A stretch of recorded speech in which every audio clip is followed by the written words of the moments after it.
Hello, I'm back in hostels and yes, those are my undies drying in the background. That's underpants for you non-Aussies. I'm currently in Bruges, which you may recognize from the movie by the same name. If you know nothing else about it, it's probably because it's a small city with a population of 118,000 people in the northwest of Belgium. So yes, Bruges is small, and by small I mean I walked across the entire city in 30 minutes on my first day here.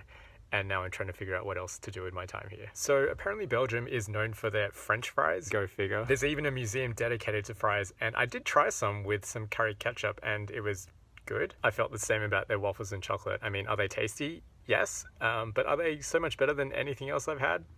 No, not really. But most of this week I was in Paris and I actually did end up falling in love with the city a bit. So the Louvre, it's like the museum for classical art. Well, for the uninitiated, let me tell you, it is big. It's corridor after corridor of art laid on top of art with sculptures and pots, and it's just overwhelming. I found myself unable to stop and actually just look at anything like you usually would in a museum because there's just so much. So I decided to notice other things instead. There were lots of paintings of Jesus and Mary, which I've seen in so many museums now, but there were also a lot of Greek sculptures, and damn were those Greeks ripped. I wrote a little piece about that actually in my blog, so I will link to that down below. I also visited Versailles, where King Louis decided to move the royal court from Paris to, and it's got this immaculate garden. But there is one bad thing about traveling in the off-season. The garden was filled with fountains and almost none of them were on. And oh my god, France, even your babies are ripped. But what I really fell in love with wasn't a particular sight or thing, it was the way of life. People will sit for dinner and eat and drink wine for 2 hours and chat, and that is just normal. There's no feeling of being rushed to need to do something or go somewhere. Or people will sit at cafes and drink coffee and read a book for 2 hours, and that is just normal. And these cafes will leave their chairs outdoors when they close, and they won't chain them up or anything because there aren't any dicks who are going to vandalize or steal them. I'm looking at you, Australia. And I found myself becoming slightly more Parisian in the process. I even started reading on the metro. I started and finished a book in my week in Paris. And whilst the city's beauty never wowed me, it was always very pleasant to stroll through. Speaking of the metro, their signs have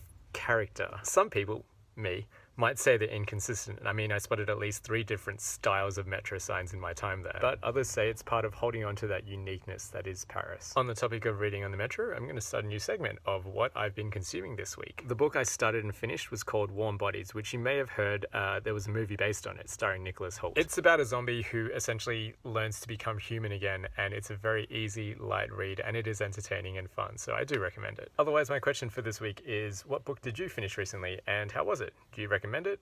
Shoot me an email, let me know. I hope to hear from you, and I will catch you next week. Au revoir.